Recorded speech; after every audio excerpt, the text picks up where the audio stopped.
صفات سے اس بچے کو محفوظ رکھا جا سکے، یہ بھی اس بچے کا حق ہے۔ اور تربیتی ناحیے سے اگر یہ دعا نہیں پڑھتا ہے، بعد میں اس بچے کی تربیت بہت مشکل ہو جائے گی، کیونکہ اس کے اندر شیطانی صفات آ جائیں گے۔ وہ باپ کی بات نہیں سنے گا، ماں کی نافرمانی کرے گا، وہ الٹے سیدھے کام کرے گا، اسے کوئی بات سمجھانے سے سمجھ نہیں آئے گی، یا شیطانی صفات اس میں آ چکے ہیں، اب کیسے وہ بات سن سکتا ہے؟ شیطان وہ تو اللہ کی بات کو ٹھکرانے والا ہے، تو ماں باپ کی بات کو بھی یہ بچہ شیطانی صفت کی وجہ سے ٹھکرا سکتا ہے۔ تو یہ تربیتی پہلو سے یہ دعا بڑی کارگر ہے۔ اللہ کے رسول صلی اللہ علیہ وسلم نے اس لیے فرمایا کہ اگر اپنے بچے کی اچھی تربیت چاہتے ہو تو جس طرح اچھی ماں دینا، تربیت دینے والی ماں دینا ضروری ہے، اسی طرح شیطانی اوصاف سے بچانے کے لیے خلوت میں یہ دعا پڑھنا بھی ضروری ہے۔ اللہ کے رسول صلی اللہ علیہ وسلم نے یہ تعلیم دی۔ اس کے بعد جب بچہ پیٹ میں ہو، اس دوران اللہ کے رسول صلی اللہ علیہ وسلم نے کچھ ایسے آداب بتائے ہیں، وہ آداب بچے کی رعایت کے لیے اور کئی چیزوں کے لیے ہیں۔ اس کے بعد کا مرحلہ دیکھیں تو اللہ کے رسول صلی اللہ علیہ وسلم وہاں بھی تربیتی پہلو سے یہ کہتے ہیں، ذمہ داری یہ ہے، باپ کی ذمہ داری چل رہی ہے کہ تربیتی پہلو سے کس طرح سے اپنے فرائض انجام دے سکتا ہے۔ اس بچے کو بہترین نام رکھے، کوئی الٹے سیدھے اس طرح کے نام نہ رکھے کہ لوگ اس نام سے اس کو چڑھانے لگیں۔ کوئی عجیب قسم کا نام رکھ دیا، اس نام سے اگر کسی انسان کو بلایا جائے تو عام طور پہ وہ چڑھ جائے گا، وہ سمجھے گا یہ مجھے چڑھا رہا ہے، وہ مجھے گالی دے رہا ہے، یا کچھ ایسا سمجھے گا۔ تو ایسے نام نہ رکھو، بلکہ نام ایک خوبصورت رکھو، تاکہ اسے بھی دل میں پیار آئے اپنا نام سن کے، ہاں میرا نام بڑا اچھا ہے، میرے ماں باپ نے اتنا خوبصورت نام رکھا ہے۔ جب بھی اس کو کوئی بلائے اس نام سے تو اس کو خوشی ہو کہ مجھے پیار سے بلا رہا ہے۔ لیکن اگر کوئی غلط سا نام، عجیب سا نام اس کو رکھ دیا ہے تو اس نام سے جب اس کو بلائیں گے تو یقیناً اس کو برا لگے گا۔ تو اچھا نام رکھنا یہ بھی تربیتی پہلو سے اور بچوں کے حقوق میں شامل ہے اپنے باپ پر، کہ وہ اس کا بہترین نام رکھے۔ اور اللہ کے رسول صلی اللہ علیہ وسلم نے فرمایا، احب الاسماء الی اللہ، اللہ کے نزدیک جو سب سے بہترین نام ہے وہ نام ہے جس میں عبد کا لفظ جوڑ کے اللہ کا نام آ گیا ہے، اور ان میں سب سے پہلا عبداللہ ہے، عبد الرحمن ہے، عبد الرحیم ہے، یا اس طرح کے جو نام ہیں جس میں یہ مفہوم بنتا ہے کہ اللہ کا بندہ، رحمان کا بندہ، قدوس کا بندہ، مجید کا بندہ، یہ سب سے بہترین نام ہے۔ اسی طرح سے انبیاء جو دنیا سے گئے ہیں، انبیاء کے جو نام ہیں وہ بھی بہترین نام ہیں۔ تو اس طرح کے اچھے نام رکھے، یہ اللہ کے رسول صلی اللہ علیہ وسلم نے تربیتی پہلو سے بتایا۔ اور اگر برا نام رکھا جائے گا تو اس کا برا اثر ہوگا۔ ایک واقعہ حضرت عمر رضی اللہ تعالیٰ عنہ کے زمانے میں پیش آیا تھا۔ ایک صحابہ آئے، حضرت عمر رضی اللہ تعالیٰ عنہ نے ان سے پوچھا کہ تمہارا نام کیا ہے؟ اس شخص نے کہا میرا نام ہے شہاب۔ شہاب کہتے ہیں آگ کی چنگاری کو۔ کہا تمہارے باپ کا نام کیا ہے؟ کہا جمر۔ جمر بھی کہتے ہیں آگ کے چنگاری کو۔ کہا کہاں سے آئے ہو؟ اس نے جواب دیا میں آیا ہوں لظا سے۔ لظا کہتے ہیں جہاں بہت ساری چنگاریاں آگ کی ایک جگہ جمع کر دی گئی ہوں، آگ کا لاوا کہہ لیجئے۔ تو اس طرح سے اس نے نام لیا۔ حضرت عمر رضی اللہ تعالیٰ عنہ نے جب یہ ساری باتیں سنی، ادھر اس کا نام نار ہے، اس کا لظا ہے، اس کا جمر ہے، اس کا شہاب ہے، سارے آگ ہی آگ کا نام، باپ کا نام آگ کا، اپنا بھی نام آگ، اور خاندان کا نام آگ، جہاں سے آیا ہے اس جگہ کا نام آگ۔ حضرت عمر رضی اللہ تعالیٰ عنہ نے کہا کہ جاؤ جلدی سے گھر جاؤ، اپنے گھر والوں کی خیریت معلوم کرو، کہیں ایسا نہ ہو کہ آگ نے انہیں جلا دیا ہو۔ وہ شخص جلدی سے وہاں سے نکلا اور اپنے گاؤں پہنچا۔ گاؤں جب پہنچا تو اسے پتہ چلا کہ اس کے پورے خاندان جل کر راکھ ہو گئے، سارا کچھ ختم ہو گیا ہے۔ نام کا کبھی کبھی اثر ہوتا ہے، اس لیے اچھے نام رکھنے چاہیے۔ اللہ کے رسول صلی اللہ علیہ وسلم نے حضرت حسن و حسین کے نام رکھے، اور بہترین نام رکھے۔ حسن اور حسین دونوں کا کتنا خوبصورت نام ہے، یہ دونوں نام اللہ کے رسول صلی اللہ علیہ وسلم نے رکھے۔ اس کے بعد اللہ کے رسول صلی اللہ علیہ وسلم فرماتے ہیں کہ ہر بچہ جب پیدا ہوتا ہے تو وہ اللہ کے یہاں گروی ہوتا ہے، مرتہن بدمہ، وہ گروی ہوتا ہے اللہ کے یہاں۔ اسے آزاد کرنے کی ضرورت ہے۔ جیسے ہم کسی سیٹھ سے جا کے کچھ پیسے لیتے ہیں اور اس کے پاس ضمانت کے لیے کوئی سامان رکھ دیتے ہیں گروی، بعد میں پیسے واپس کرتے ہیں، پھر اپنا سامان اس سے واپس لیتے ہیں۔ اللہ کے رسول صلی اللہ علیہ وسلم فرماتے ہیں جو بچہ پیدا ہوا یہ گروی ہوتا ہے اللہ کے یہاں۔ جب اسے ماں باپ آزاد کروانا چاہتے ہیں تو آزاد کروانے کے لیے انہیں ایک جان دینی پڑتی ہے۔ اگر لڑکی ہے، اور اگر لڑکا ہے 2 جان، لڑکا ہے تو 2 بکرے یا 2 بھیڑ، اگر لڑکی ہے تو 1 بھیڑ یا 1 بکری، یہ ذبح کرنا ہے۔ اور یہ بھی تربیتی پہلو سے بہت ہی اچھی بات ہے، جب بچوں کو یہ پتہ چلے، جب بھی ان کو یہ سنائی دے کہ ہمارے لیے ہمارے ماں باپ نے یہ کام کیا ہے، تو ان کو اپنے حقوق بھی یاد آئیں گے کہ ہمارے یہ حقوق انہوں نے ادا کیے ہیں، تو ہمیں بھی ان کے حقوق ادا کرنے چاہیے۔ جب بھی انہیں یہ بات یاد آئے گی کہ ہم اللہ کے یہاں گروی تھے اور ہمارے ماں باپ نے اس طرح سے ہمارے بدلے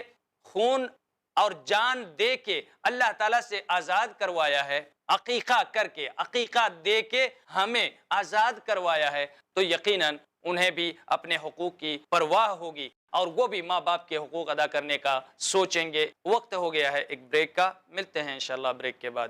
السلام علیکم ورحمۃ اللہ وبرکاتہ۔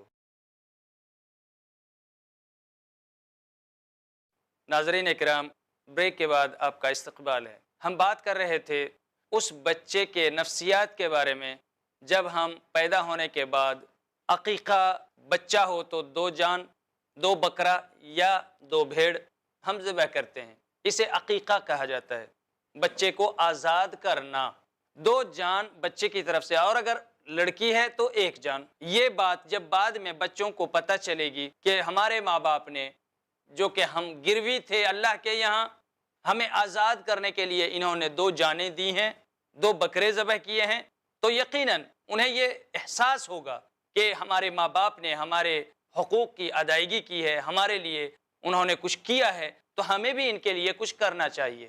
یہ احساس ذمہ داری ہے، یہ احساس ذمہ داری پیدا کرنے کے لیے بھی یہ بات اچھی ہے۔ اور ویسے بھی اللہ کے رسول صلی اللہ علیہ وسلم کی سنت ہے کہ بچے جب پیدا ہوں تو ان کی طرف سے عقیقہ کیا جائے، بچہ ہو تو 2 اور بچی ہو تو 1 جانور ذبح کرنا چاہیے۔ اس کے بعد اللہ کے رسول صلی اللہ علیہ وسلم فرماتے ہیں 7ویں دن یہ عقیقہ ہونا چاہیے، اس کے بعد سے لے کے اس بچے کے لیے ہر وہ مراعات، ہر وہ چیز جو ہونی چاہیے اس کے لیے خیال رکھے۔ قرآن میں کئی ایسے احکامات اللہ تبارک و تعالیٰ بیان کرتا ہے، ماں اسے دودھ پلائے، ماں اگر اس قابل نہ ہو تو باپ کی ذمہ داری ہے کہ وہ اس کا انتظام کرے، اور کئی ایسے احکام بچے کے بارے میں اللہ تبارک و تعالیٰ قرآن میں بیان کرتا ہے۔ اگر یہاں یہ بات سوچنے کی ہے کہ ایک انسان کسی اجنبی کے حقوق کو غصب کرتا ہے تو یہ معیوب ہے، حرام ہے۔ ایک اجنبی انسان ہے جس کو ہم نہیں جانتے، اس کا کوئی حق تھا میرے پاس اور میں نے اس کو منع کر دیا، غصب کر لیا، تو یہ ایک حرام کام ہے۔ کتنا بڑا حرام کام یہ ہو سکتا ہے جس کے ساتھ میرا بالکل قریبی رشتہ ہے، محرم رشتہ، باپ ہے یا بیٹا ہے یا اپنے اتنے ہی قریبی رشتہ داری ہمارے درمیان ہے، اور ہم اس کے حقوق کو غصب کرتے ہیں۔ اس کے حقوق اگر ہم غصب کرتے ہیں، یہ کتنی بڑی بات ہو جاتی ہے۔ اگر اجنبی ہے تو وہاں سمجھ میں آتا ہے کہ چلو دل میں رحم نہیں آیا، شفقت نہیں تھی، غصب کر لیا، لیکن جب یہاں رحم کی بات آتی ہے، رشتہ داری کی بات آتی ہے، تو ایک تو رشتہ داری کا خیال کرنا چاہیے، دوسرا صلہ رحمی کا خیال کرنا چاہیے، تیسرا اللہ کا ڈر ہونا چاہیے، یعنی کئی ایسی مخالفات ہو جاتی ہیں یہاں۔ تو ایسی صورت میں جب بیٹے یا بیٹی یا اولاد کی ذمہ داری میں ہم سے غلطی ہو جائے، یقیناً یہ ایک بڑا جرم ہے۔ عام حالات میں جو قابل جرم ہے وہ اولاد کے حق میں کہیں بڑا جرم بن جاتا ہے۔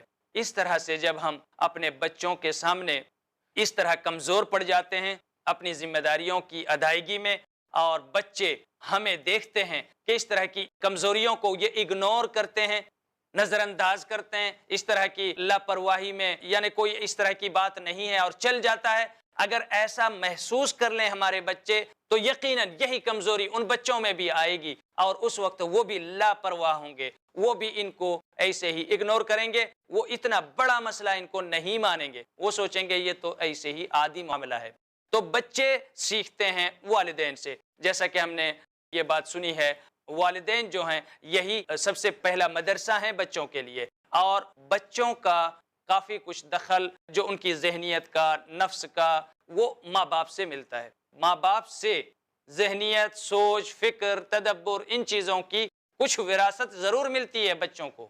تو اس طرح کی ذہنیت کہ حقوق کی ادائیگی نہ بھی ہو تو کوئی مسئلہ نہیں ہے، یہ ذہنیت ماں باپ سے کہیں ٹرانسفر ہو جائے بچوں پر تو یہ بعید نہیں ہے، اور اس وقت اگر ہم جب بڑھاپے کو پہنچیں یہ سوچیں گے کہ یہ بچے ہماری بات نہیں سن رہے ہیں تو یہ بولنا ہمارا بالکل فضول ہوگا، کیونکہ یہی تعلیم ہم نے اس بچے کو دی ہے، یہی تربیت دی ہے۔ اللہ تبارک و تعالیٰ اس احساس ذمہ داری کو جگاتے ہوئے فرماتا ہے اپنے رسول صلی اللہ علیہ وسلم کو، وَأَنذِرْ عَشِيرَتَكَ الْأَقْرَبِينَ، سب سے پہلے اپنے جو قریبی رشتہ دار ہیں ان کو ڈراؤ۔ اے نبی آپ ڈراؤ سب سے پہلے ان لوگوں کو جو آپ کے قریبی رشتہ دار ہیں، وہ جہنم میں جا رہے ہیں، شرک اور کفر کے ذریعے سے یہ جہنم سے قریب ہوتے جا رہے ہیں۔ سب سے پہلا حق انہی کا ہے، پہلے ان کو ڈرائیں، اپنے خاندان والوں کو، اپنے قریبی رشتہ داروں کو، اپنے محرم رشتہ داروں کو، ان کو ڈرائیں پہلے، اس کے بعد دوسروں کو۔ اللہ کے رسول صلی اللہ علیہ وسلم نے بلایا اپنے خاندان والوں کو،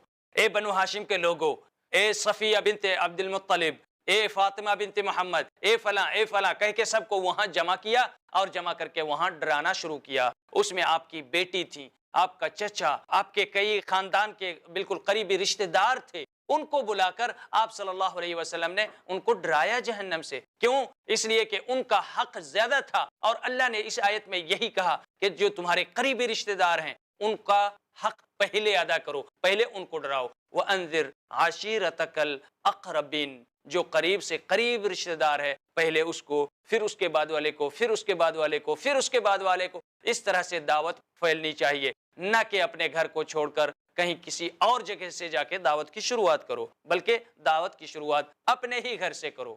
اسی طرح اللہ تبارک و تعالیٰ نے یہ ذمہ داری وہاں بھی لوگوں پر ڈالی ہے اور فرمایا قُوا أَنفُسَكُمْ وَأَهْلِيكُمْ نَارًا، سب سے پہلے تم اپنے آپ کو جہنم کی آگ سے بچاؤ، خود کو جہنم کی آگ سے بچاؤ، اور اس کے بعد اپنے اہل و عیال کو۔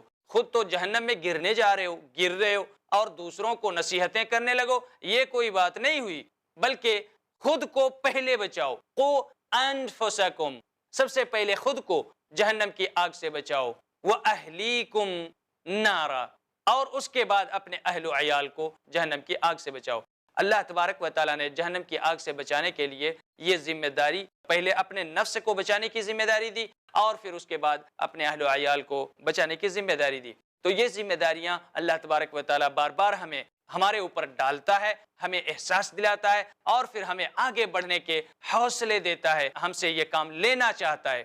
کیونکہ ایک انسان کو پیدا کرنا، اس کے اعضاء و جوارح بنانا، اس کے شرائین اور اس کے جسم کے اندر نس اور رگوں کو پیدا کرنا، اس کے اندر خون کو جاری کرنا، اس کے اندر جو کچھ بھی چیزیں ہیں ان تماموں کو اس انداز سے جسم میں سیٹ کرنا اللہ تبارک و تعالیٰ کا یہ اپنا کام تھا۔ یہ خلقت ہے، اور خلقت کی تمام ذمہ داری اللہ تبارک و تعالیٰ کے پاس ہے۔ لیکن اب تربیت کا جو مرحلہ ہے، تربیت اور سکھانا، اچھا بنانا، ثقافت دینا، ہزارہ بنانا، لوگوں میں تہذیب ڈالنا، یہ کام خلقت میں نہیں بلکہ خلق میں آتا ہے، اخلاق میں آتا ہے، اخلاقیات میں۔ اور اخلاقیات یہ انسان کی اپنی ذمہ داری ہے، انسان کی اپنی ذمہ داری ہے، اور جتنی محنت وہ اپنے اخلاق کو بنانے میں کرے گا اتنا ہی اس کی قیمت بڑھتی جائے گی، اور وہ معاشرے میں بلند سے بلند تر ہوتا چلا جائے گا، اور اخلاق میں جتنا وہ نیچے ہوگا اس کی قیمت گھٹتی چلی جائے گی، یہاں تک کہ وہ ایک وقت آئے گا جب اس کی معاشرے میں کوئی قیمت نہیں ہوگی۔ وجہ کیا ہوگی؟ کیونکہ اس کے پاس کوئی تہذیب نہیں، کوئی تمدن نہیں، کوئی تربیت نہیں۔ تربیت نہ ہونے کی وجہ سے وہ معاشرے میں بالکل ایک غیر مرئی قسم کی زندگی گزار رہا ہوگا، لوگوں کو وہ نظر بھی نہیں آئے گا۔ تو اس طرح سے تربیت کا یہ مقام ہے، اور یہ ذمہ داری اللہ نے انسانوں پر ڈالی ہے۔ انبیاء و رسول جو آتے تھے اس دنیا میں، اللہ تبارک و تعالیٰ نے تمام نبیوں کو جو اس دنیا میں بھیجا، ان کے 3 کام ہوا کرتے تھے۔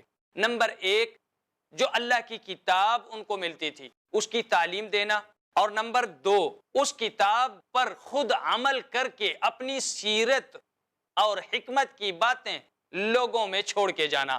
اللہ کی کتاب کی تعلیم دینا اور اپنی سیرت لوگوں میں پھیلانا، اور تیسرا کام تزکیہ کرنا، لوگوں کا تزکیہ، لوگوں کی تربیت کرنا۔ یہ اللہ کے رسول صلی اللہ علیہ وسلم کا ایک کام تھا۔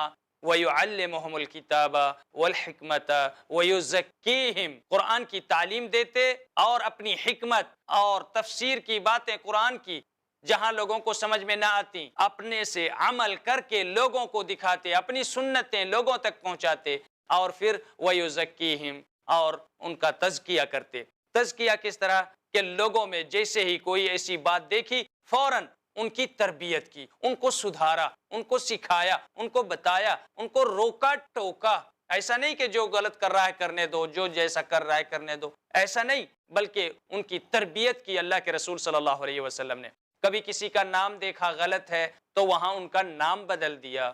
کہیں دیکھا کسی کا وضع قطع درست نہیں ہے, وہاں آپ نے ٹوک دیا اور وضع قطع درست کروائے. کہیں آپ نے دیکھا کسی طرح کی اور کوئی غلطی, وہاں فوراً آپ نے ان کی تربیت کی, اصلاح کی اور انہیں بتایا. یہاں دو باتیں ہیں جو اہم ہیں تربیت میں. ایک تو یہ کہ مأکولات و مشروبات, تعامل زندگی, اور ایک ہے عام طور پہ دینی معلومات. دین میں دین اور دنیا, گرچہ ہم اس کو الگ نہیں کر سکتے, دنیا بھی دین ہی میں ہے, لیکن ہم سمجھنے کے لیے ان کو دو حصوں میں تھوڑی دیر کے لیے مان لیتے ہیں کہ کچھ ایسے مسائل ہیں جو خالص دینی ہیں اور کچھ ایسے مسائل ہیں جن کا تعلق دنیا سے ہے. تو یہ مسائل جو دنیا سے ہے ہم ان کو دنیاوی مسائل کہہ لیں. دنیاوی مسائل میں تربیت کا پہلو زیادہ ہونا ضروری ہے بنسبت دینی پہلو کے. تعلیم و تربیت کا مرحلہ کب شروع ہوتا ہے؟ یہ تھوڑے دنوں بعد. اللہ کے رسول صلی اللہ علیہ وسلم نے جو تربیت کا بیڑا اٹھایا بچوں کے ساتھ تو وہ ابتدائی دنوں سے ہی. دوسرے مرحلے میں یعنی دنیاوی مسائل میں تربیت کا پہلو غالب ہونا چاہیے اور وہ شروع سے ہی ہونا چاہیے. جیسے پیدا ہوئے اسی وقت سے ان چیزوں پر نظر ہونی چاہیے. دنیاوی مسائل میں بچوں کی تربیت پر نظر بچپن سے ہی ہونی چاہیے. اور دینی خالص دینی مسائل ہیں, ان مسائل میں یعنی تعلیم, ان کو سکھانا, روزے, نماز, وضو, حج, زکوٰۃ, ان چیزوں کے بارے میں سکھانا, بتانا, رسول صلی اللہ علیہ وسلم کے بارے میں بتانا, یا اس طرح کی چیزیں, قرآن ترجمت معانی وغیرہ سمجھانا, یہ ساری باتیں کب آتی ہیں؟ یقیناً یہ تھوڑے بڑے ہو جائیں اس کے بعد بھی اگر سیکھ لیں کوئی بات نہیں, لیکن بچپن سے ہی دنیاوی مسائل میں اگر وہ ان کی گھٹی میں پڑ جائے کوئی غلط چیز تو بڑے ہونے کے بعد ان کا چھوٹنا ان سے محال ہو جائے گا. ایک مثال ہے, اللہ کے رسول صلی اللہ علیہ وسلم نے جب دیکھا حضرت حسن اور حسین رضی اللہ تعالی عنہما میں سے کسی ایک کو کہ انہوں نے ایک کھجور اٹھا کے منہ میں ڈال لیا, آپ صلی اللہ علیہ وسلم نے دیکھا تو آپ قریب گئے اور کہا یہ صدقہ کا مال ہے اور صدقہ محمد اور آل محمد پر حرام ہے, تو تم اس کو کیسے کھا سکتے ہو؟ کچھ روایتوں میں ہے کہ وہ صدقہ ہی کا کھجور تھا جسے اٹھا کر حسن و حسین میں سے کسی ایک نے منہ میں ڈال لیا تھا. اللہ کے رسول صلی اللہ علیہ وسلم نے جا کے منہ کے اندر جو کچھ بھی تھا اسے نکال لیا اور پھر ان کو آپ کہنے لگے کخ کخ, ایسا کہہ رہے تھے کہ آپ الٹی کرو, اور الٹی کروا دیا. جو کچھ انہوں نے اس کھجور میں سے کھایا تھا اسے الٹی کروا دیا. یہ سختی ایک طرف کیونکہ یہ دنیاوی مسائل ہیں, کھانے پینے میں اگر بے احتیاطی اسی عمر سے ہو گئی تو اس کا چھوٹنا مشکل ہو جائے گا, اس لیے اس عمر میں بھی اللہ کے رسول صلی اللہ علیہ وسلم نے ان کو ٹوک دیا اور اس طرح ان کے لیے غلط چیز تھی جس کو کھا لیا تھا اور آپ صلی اللہ علیہ وسلم نے ان کو قے کروا دیا. جبکہ دوسری طرف ہم دیکھتے ہیں حسن و حسین رضی اللہ عنہما یا امامہ رضی اللہ عنہا, ان کو نماز کی حالت میں گود میں اٹھا لیتے, نماز کی حالت میں بھی, نماز جو کہ خالص دینی معاملہ ہے اس میں اس طرح کی سختی نہیں برتتے, ان کے ساتھ نرمی کا برتاؤ کرتے, یہاں تک کہ وہ بڑے ہو گئے اور ان مسائل کو سمجھنے والے بن گئے. جبکہ دنیاوی مسائل میں بچپن سے ہی بچوں پر اس طرح کی نظر اللہ کے رسول صلی اللہ علیہ وسلم نے رکھی. ناظرین کرام, یہ ایک بہت ہی اہم مسئلہ ہے. ہم اپنے بچوں پر جو تربیتی نظر رکھتے ہیں وہ دونوں پہلو ہمارا مغلوب نظر آتا ہے.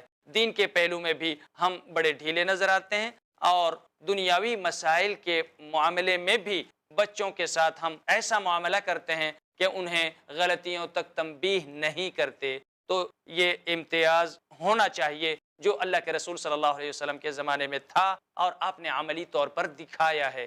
کوئی ایسی چیز وہ نہ کھا لے یا کوئی دنیاوی معاملات میں اس طرح تجاوز نہ کر لے, اس پر نظر بچپن سے ہی ہونی چاہیے.